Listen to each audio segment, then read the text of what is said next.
En plein cœur de Ouidah, la capitale touristique du Bénin, se trouve un centre d'excellence, une forge d'élite dans l'action contre les mines et restes explosifs de guerre, le centre de perfectionnement aux actions post-conflictuelles de déminage et de dépollution, CPADD.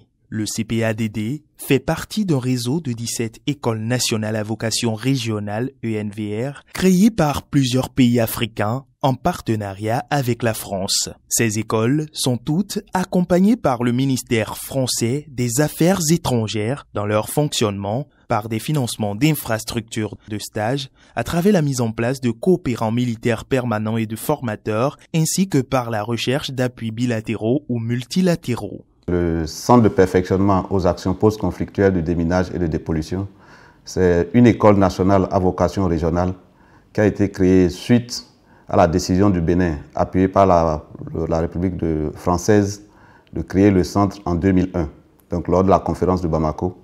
Et le projet s'est concrétisé en 2002 et les premiers stages ont démarré en 2003. Donc, le centre a pour vocation de créer une capacité africaine dans l'action contre les mines, donc à travers des cours, des formations que nous dispensons sur 3 volets.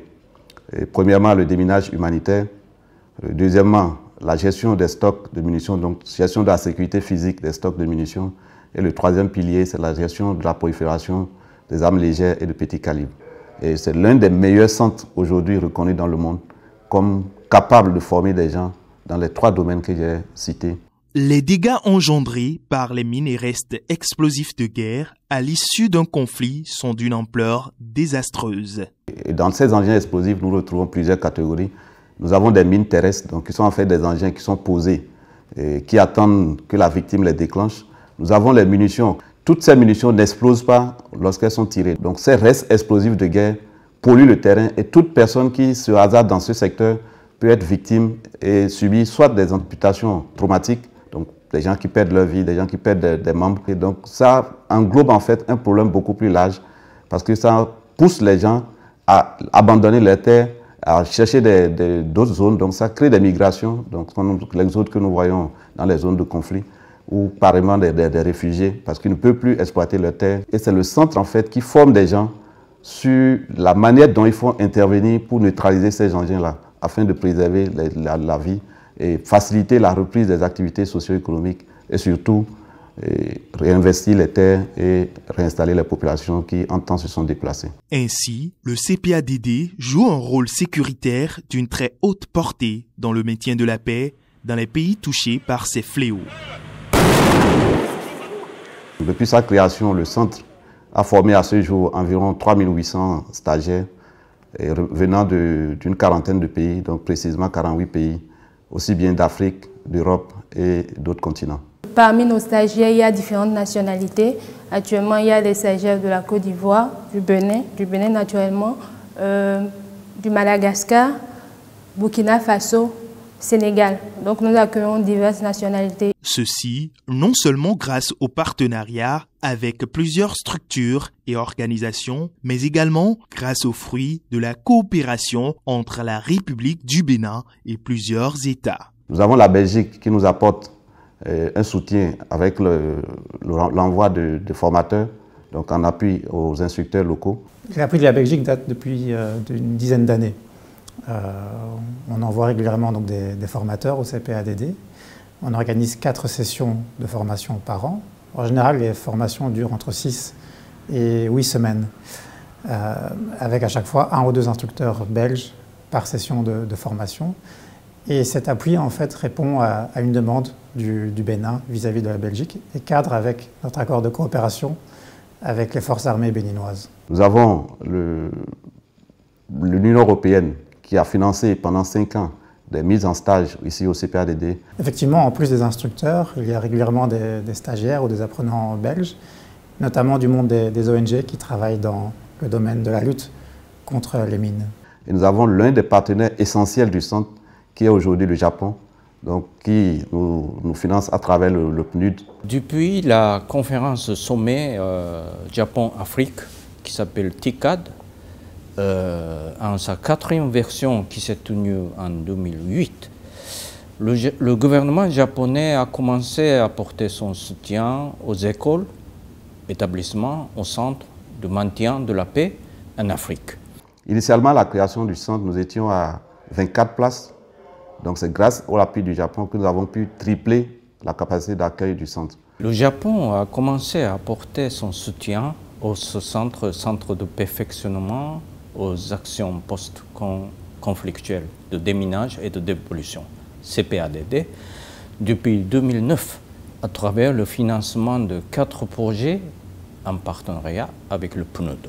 Le rôle du PNUD dans ce domaine-là, c'est premièrement tout ce qui concerne le déminage sensu stricto. Ensuite, c'est tous les aspects relatifs donc, à la formation, à la sensibilisation, à l'éducation des populations. Nous avons ensuite tout ce qui est lié à l'appui que nous apportons aux survivants, mais aussi à la destruction des réserves. Vous comprendrez aisément donc, le bien fondé de cette collaboration que nous avons avec le CPADD, et que nous essayons d'accompagner pour qu'il continue d'être un centre d'excellence qui brille dans la sous-région et bien au-delà de la sous-région. De manière plus spécifique donc, sur la collaboration que nous avons avec le Japon, dans le cadre donc, de l'appui au CPADD, on a 4 projets. Le premier avait porté sur le renforcement des capacités institutionnelles donc, de CPADD. Donc, il a été suivi donc, de 2010 à 2012. En 2014, il a été suivi par un autre projet qui concerne donc, l'appui à la formation. Et donc, il y a un troisième projet qui en fait s'est déroulé en 2 phases et qui est intitulé Appui donc, au maintien et à la consolidation de la paix et qui est actuellement en train de continuer dans sa deuxième phase et donc appuyé par le Japon. Aujourd'hui, nous avons sur le site 3 principaux bâtiments donc, qui ont été entièrement financés par le Japon. Et nos différents moyens de mobilité ont été fournis par le Japon. Et puis il y a plusieurs d'autres projets sur lesquels le Japon nous appuie. Dans la cour, en sortant tout à l'heure, vous pouvez voir des travaux qui sont en cours. Donc les travaux d'aménagement de la cour intérieure du centre, ces travaux ont été financés également par le Japon. Donc c'est vraiment l'un de nos partenaires clés qui nous permet aujourd'hui de fournir toute la compétence dont nos pays ont besoin pour faire face aux fléaux liés aux mines et aux restes explosifs de guerre. Partenaire de création, la France apporte pour sa part un appui traditionnel au CPADD. La France appuie le centre avec le déploiement constant de 2 personnels français. Donc, nous avons le directeur des études, donc, poste qui est occupé par les Français, et puis nous avons un expert technique, tous 2 déployés dans le centre en permanence. Nous avons également des renforts ponctuels. Donc, quand nous avons certaines formations où nous sommes limités en nombre d'instructeurs, donc la France nous appuie avec des instructeurs qui viennent de Paris ou d'autres régions. Et parallèlement, la France est aussi l'interlocuteur avec plusieurs autres structures en vue d'obtenir des financements qui en fait nous permettent de continuer à mener ces activités. En effet, le déminage humanitaire au CPADD couvre plusieurs spécialités. Dans ce domaine-là, les formations essentielles sont les formations qu'on appelle les formations EOD. EOD ou en français, NEDEX, neutralisation et destruction des engins explosifs. Nous avons 4 paliers de EOD, 4 niveaux de EOD. Il y a le niveau 1, le niveau 2, le niveau 3 et le niveau 3+. À côté de ces formations EOD-là, nous avons des formations telles que la formation des inspecteurs d'assurance contrôle qualité, la formation de coup d'état-major au profit des officiers des différentes forces armées. Et nous avons des formations comme le cours de déminage mécanique, le cours de chef de chantier, et ainsi de suite. La gestion de la sécurité physique des stocks de munitions, le deuxième domaine de formation au CPADD, propose de même plusieurs spécialités. La première formation, c'est la formation au niveau magasinier, le dépôt de munitions. Ensuite, la formation chef de dépôt de munitions, la formation d'inspecteur de dépôt de munitions et 2 formations des formateurs. Formation des formateurs niveau magasinier, formation des formateurs niveau chef de dépôt.